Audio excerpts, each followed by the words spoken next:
तो हमसे कहता है कि हैदराबाद वाले मराठा मानूस कहता है।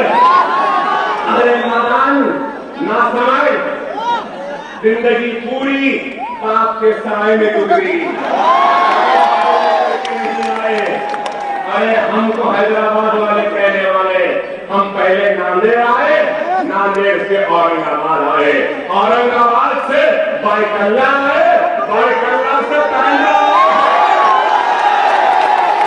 इंशाअल्लाह कांडा के बाद मातोश्री को भी जाएंगे, इंशाअल्लाह भी जाएंगे। अरे बहुत हिसाब लेना है। अरे शेर है तो शेर निकलता क्यों नहीं है? ये कैसा शेर है तो सिर्फ अपने घर में ही, अपने मुंबई में, अपने महाराष्ट्र में फिरता है। अरे हमको देखो, हम सारे हिंदुस्तान में फिरते हैं। हम यहां आए थे ना, शरद ठाकरे को हैदराबाद आए।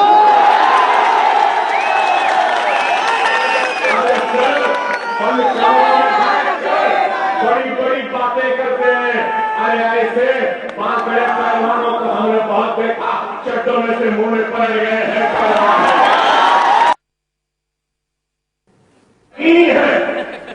हम जीतेंगे और नारायण राणे को जीतने दें? नहीं जीतने देंगे।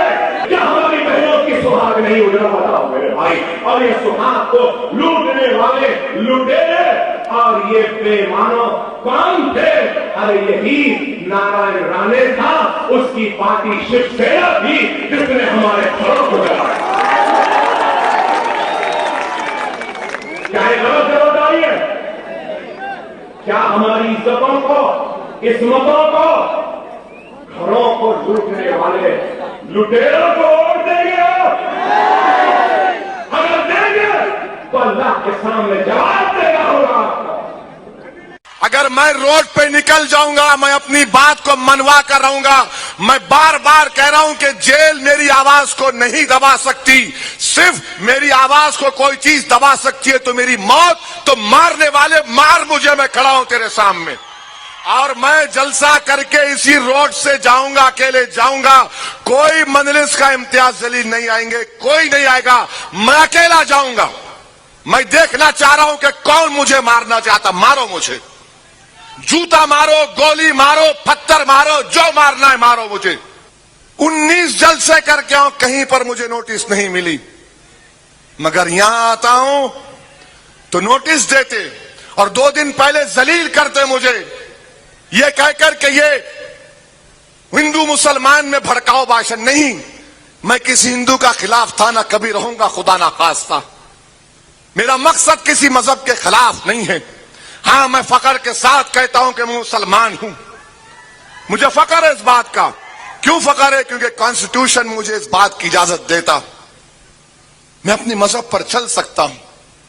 मगर ये जलील करना, ये कौन सी ईमानदारी की बात है? क्या कर रहा है महाराष्ट्र का स्टेट इलेक्शन कमीशन? अगर इलेक्शन ऐसा होगा तो फ्री एंड फेयर नहीं होगा इलेक्शन।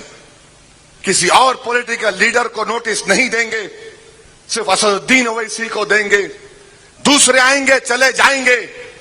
दूसरों के ताल्लुक से नहीं कहते कि तुम्हारे भाषण से लोगों में तनाव पैदा होगा। नहीं, मेरे भाषण से होगा। बताओ, ये सेक्युलरिज्म है, ये रूल ऑफ लॉ है, ये फंडामेंटल राइट्स है, ये कॉन्स्टिट्यूशन का पास और लिहाज है, ये model of code of conduct है? क्या है मुझे बताओ मेरे भाई। अफसोस होता है, मुझे अफसोस होता है कि हमारा मुल्क किस रास्ते पर जा रहा है। जो लोगों की सोच है, याद रखो, तुम मुझे आज इस तरह कह कहकर नोटिस देकर मुझे जलील कर रहे हो, मगर याद रखो, जिस चीज की आप शुरुआत कर रहे हैं उसमें हिंदुस्तान की जमहूरियत कमजोर ना पड़ जाए, खुदा ना खास्ता। अजीब और गरीब मामला है। एयरपोर्ट से उतरते की नोटिस दो ना, देवेंद्र फडणवीस को नोटिस दो। मॉडल कोड ऑफ कंडक्ट है, सब बराबर है, कोई बड़ा नहीं, कोई छोटा नहीं। उद्धव ठाकरे आएगा, उसको दो, शरद पवार को दो, अजित पवार को दो। क्या पूना किसी की बाप की जागीर नहीं है? पुणे सब हिंदुस्तानियों का है, हर मजहब के मानने वालों का है। मैं किसी को लड़ाने नहीं आया हूं। मेरी बात अगर किसी को पसंद नहीं आती तो मुझे माफ करो, मगर मैं अपनी बात को रखूंगा। ये हिंदुस्तान का कॉन्स्टिट्यूशन मुझसे कहता है, अगर मैं गलत बोलता हूं तो केस अभी बुक करो, ले जाकर मुझे जेल में डाल दो, मैं तैयार हूं। अगर तुम ले जाकर ख्वाजा यूनिस की तरह मुझे एनकाउंटर करना चाह रहे, कर दो। मैं मौत से नहीं डरने वाला। एक नहीं 25 गोलियां मारो और मेरी लाश को छोड़ दो किसी चौराहे पर। क्या तमाशा बना के रखा है यहां का। अगर कोई पॉलिटिकल पार्टी डरती है तो डरना पड़ेगा। याद रखो तुमको, मैं जब तक जिंदा हूं तुमको डरा डरा कर गरीबों मजलूमों का काम करा कर रहूंगा। कांग्रेस गई और इन्हों आए तो कांग्रेस की वजह से आए। कांग्रेस अच्छी होती तो इन्हों नहीं आते। कांग्रेस बहुत बुरी थी तो इनसे अच्छे इन्हों आ गए। आए सो आए। अब बोल रहे ये क्या ऐलान किए कि सबका साथ सबका विकास। तो हम बोले ठीक है, हमारा भी विकास होगा शायद। मुझे बीजेपी के लोग आके बोले देखे कितना अच्छा बोले हमारे प्राइम मिनिस्टर। मैं बोला क्या बोले? बोले सबका साथ सबका विकास। फिर सबका साथ सबका विकास बोलते ही महाराष्ट्र में बीफ बैन लगा दिए। अब आप सोचिए गरीब क्या खाएगा। बकरे का गोश्त 500 रुपए किलो है शायद, या 350 है, 400 है। मोदी साहब 400 कहाँ है हमारे पास। अब तो 500 भी ले लिए तो वो भी गए। तो हम क्या करते थे, वो बड़े का खाते थे 150 रुपये, 100 रुपये, 150 रुपये, 160। आप वो भी खींच लिए हमारे से। अब हम क्या खाएंगे भाई।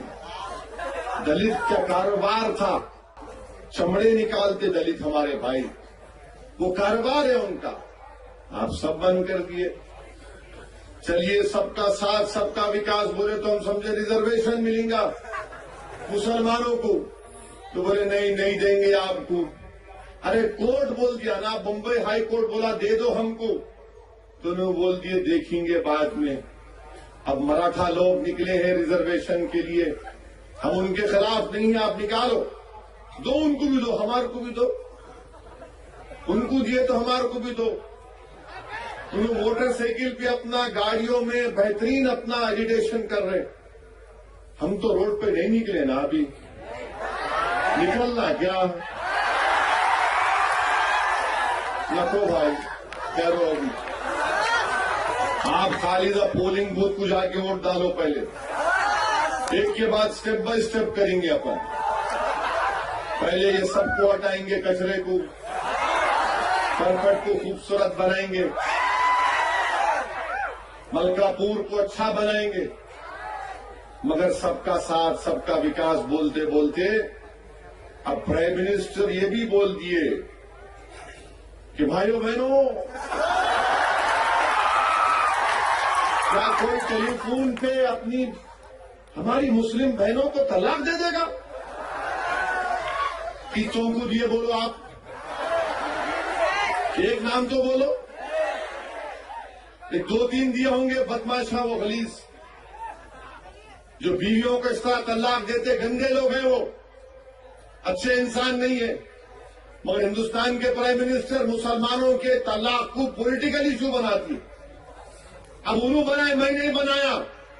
अब जब उन्होंने बनाए तो मैं उनको बनाए तो मैं पूछने चाह रहा हूं, उन्होंने बनाए तो मैं मामू नहीं बनने वाला हूं। अभी 60-70 साल हो गए हमको मामू बनाए। अब सुनो आप, प्रेस हमारे पुलिस वाले भी ये तकरीर की रिकॉर्ड करो जरा, ये पॉइंट की बहुत अहम पॉइंट है मेरी तकरीर का। आप इस पे केस दे बुक होता मेरे पे। केस क्या है वो तो आप सुनो। क्या टाइम है?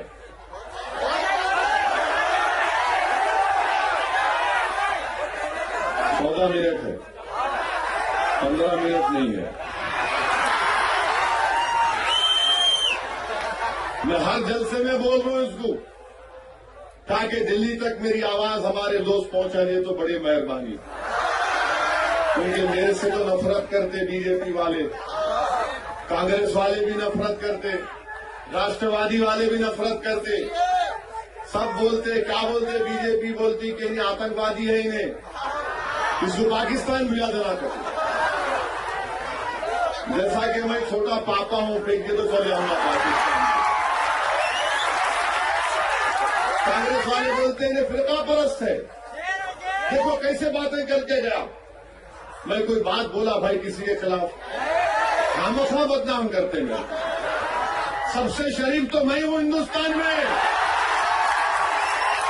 यकीनन,